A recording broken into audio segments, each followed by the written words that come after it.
В селе Шошка Сыктывдинского района полным ходом идет посевная. Однолетние травы уже высажены, сейчас по плану картофель. Планируют посадить 18 гектаров. В этом году из-за теплой погоды сажают раньше. По республике активно приступили к работам аграрии Прилузского, Сысольского, Сыктывдинского, Карткировского районов, Ухты и Сыктывкара.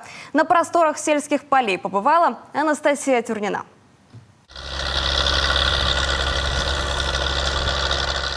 Погода благоволит, земля теплая и подсохла. Самое время для картофеля, говорят, в Шошке.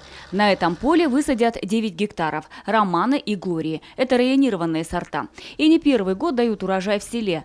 Кстати, хозяйство второй хлеб сажает лишь в этом отделении. Здесь есть все условия. Социальное развитие муна.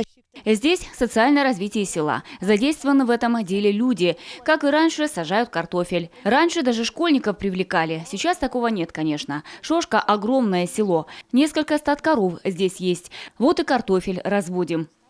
Такой ранней весны Александр Кузьмин не помнит. Хоть и работает в сельском хозяйстве уже 30 лет. Майская жара, говорит, хороша, но только не для техники. Кто пашет, сейчас он рано утром работает, потому что погода сейчас жаркая, и днем работать трактор сильно нагревается, и невозможно работать.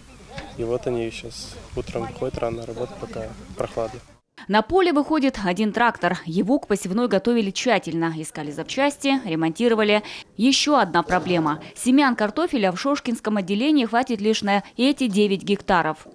Мы высадили, потому что колянами придется. Почему так получилось? Семена подвели этой зимой, сгнили. Да и много пришлось скормить скотине. Семена будем менять и ищем, откуда бы привезти.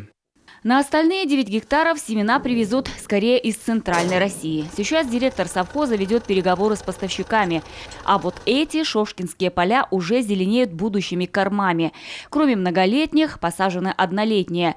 Райграсс и смесь овса и ячменя «Виктория». А картофеля и овощей открытого грунта всего в коме посадят на 140 гектарах. Сегодня сельхозтоваропроизводителям указанных муниципальных образований внесены органические удобрения в количестве более 45 тысяч тонн, что составляет 85-100% от плана. Осуществлена подкормка минеральными удобрениями многолетних трав на площади 1042 гектара, это более 200% от плана.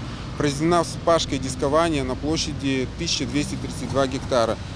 Посеяны однолетние травы, высажен картофель на площади 141 гектар.